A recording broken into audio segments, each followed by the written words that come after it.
না, আমরা threat feel করছি না। কিন্তু আপনি জানেন যে ছোটোখাটো ঘটনা এই সারা দেশেই ঘটে থাকে। তো এইবারের কাছে আমাদেরকে মনে হচ্ছে যে অনেকগুলো ঘটনাই এরকম হয় যে তুচ্ছ কারণে অনেক ঘটনা ঘটে থাকে। তা আমরা প্রতিটা ঘটনাতেই বিশেষত এই যে প্রস্তুতি পর্বে অনেক জায়গায়তে শোনা যাচ্ছে কেউ গিয়ে একটু হাত নষ্ট করে দিচ্ছে, মাথার নষ্ট করে দিচ্ছে। আমরা এগুলা বিভিন্ন জায়গা থেকে পাচ্ছি, কিন্তু আমরা যেটা করছি আর কি, যে সংবাদ পাওয়া মাত্রই আমরা সাথে সাথে ওইটা অ্যাড্রেস করতে যাচ্ছি। আমরা কোনোভাবেই কোনো কিছু আমরা অবজ্ঞা করব না, অবহেলা করব না। একদম স্লাইটেস্ট পসিবল যদি কোনো ধরনের ডেভিয়েশন কিংবা বিচ্যুতি কোথাও দেখি, আমরা অবশ্যই সেটা প্রত্যেকটা ক্ষেত্রেই আমরা ব্যবস্থা নিচ্ছি। এবং কোনো কোনো ক্ষেত্রে যেখানে আমরা দেখতেছি যে ইভিল ইন্টেনশন মেন্সরিয়া যেটাকে আমরা বলি, সেসব ক্ষেত্রে আমরা একেবারে মামলাও নিয়ে নিচ্ছি। এখন অনেক সময় হয় কি যে কাউকে যখন আমরা অ্যারেস্ট করি তখন আবার ওই তার পক্ষের লোকেরা বলে যে না এই লোকটা পাগল, এই সেই। আমরা ওইসব কথা আমরা আসলে ওইভাবে করি না, প্রত্যেকটা জিনিস আমরা যাচাই করে দেখছি।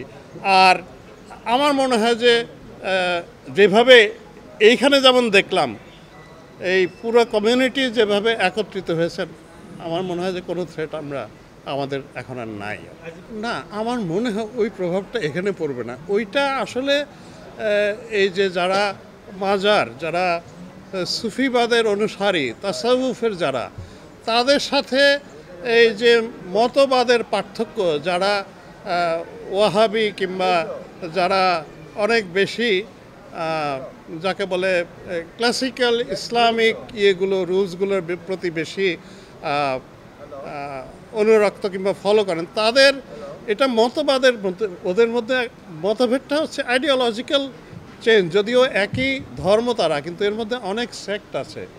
তো এখন আমরা দেখছি যে এটা একটু তীব্র হয়েছে এখন ইদানিং। আমরা আগে কিন্তু এরকম দেখতাম না।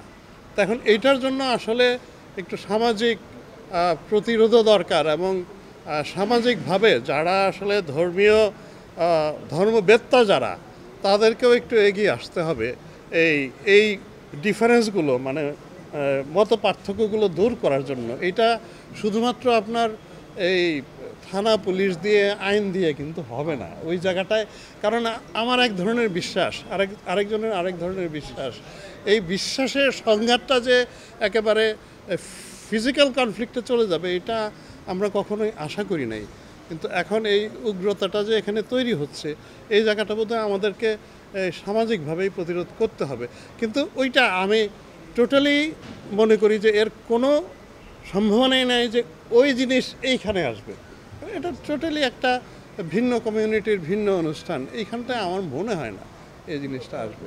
আমরা আমরা খুব সিরিয়াসলি, গুরুত্বের সাথে জিনিসটা নিয়েছি। আপনারা জানেন যে পূজা উপলক্ষে স্বরাষ্ট্র মন্ত্রণালয়ে সমস্ত শহরের পূজা কমিটির সব নেতৃবৃন্দ গিয়েছিলেন, এবং এরপরে পুলিশ সদর দপ্তরে আমি আবার অনেককে আমন্ত্রণ জানিয়েছিলাম। পূজা কমিটির অনেকেই গিয়েছেন, এবং বিভিন্ন সংগঠনের অনেকে গিয়েছেন। তা আমরা এই আশঙ্কাটা মাথায় রেখেছি, এবং সেই জন্য আমরা আসলে আগের থেকে আমরা চেষ্টা করছি যে এই তথ্যগুলো সংগ্রহ করার জন্য ইন্টেলিজেন্স ওয়ার্কের মাধ্যমে। এই আশঙ্কাটা আমরা উড়িয়ে দিই না, কিন্তু এর জন্য আমরা ভীত নই, মোটেও ভীত নই।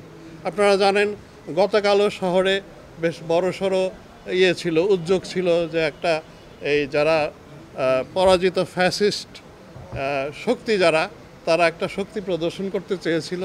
তা আমরা চেষ্টা করেছি আইনানুগভাবে তাদেরকে প্রতিরোধ করতে, দমন করতে। আমরা সেটাই করেছি। আমরা কিন্তু ফ্যাসিস্টরা যখন ক্ষমতায় ছিল, তারা যেভাবে মানুষের উপরে অত্যাচার করত, যে আপনার মানুষকে ফিজিক্যালি অ্যাবিউজ করত, মানুষকে ডিসঅ্যাপিয়ার করে ফেলতো, আমরা কিন্তু আমাদের এখনকার পুলিশিং কিন্তু টোটালি আমরা ডেমোক্রেটিক পুলিশিং প্রিন্সিপালস, এবং আমরা সব সময় চেষ্টা করি মানবিক হতে, এবং কখনোই যেন আমার দ্বারা অন্যায় না হয়। আপনারা জানেন যে কাজ করতে গিয়ে, আইন প্রয়োগ করতে গিয়ে আমরাই কিন্তু অনেক সময় আক্রান্ত হই। সমাজ বান্ধব পুলিশিং যেটা, সেইটার অংশ হিসাবে আজকে আমার মনে হচ্ছে যে ভাইরা যে কাজটা করছে আজকে একটু দেখে আসি ওনারা কেমন করছে। This is all part of one thing. এটাই হচ্ছে আমাদের প্রচেষ্টা এবং আপনাদেরও অংশগ্রহণ চাই, আপনাদের সহযোগিতা চাই মানে কি নট দ্যাট যে আপনারা করছেন না, আপনারা করেন, যার জন্য আপনারা এইসব প্রশ্ন করছেন। আমি very much grateful to you all. আপনারা কষ্ট করে আপনাদের অন্য কাজ ফেলে এখানে এসছেন, যে সেজন্য আমরা কৃতজ্ঞ। তো ভাই আমি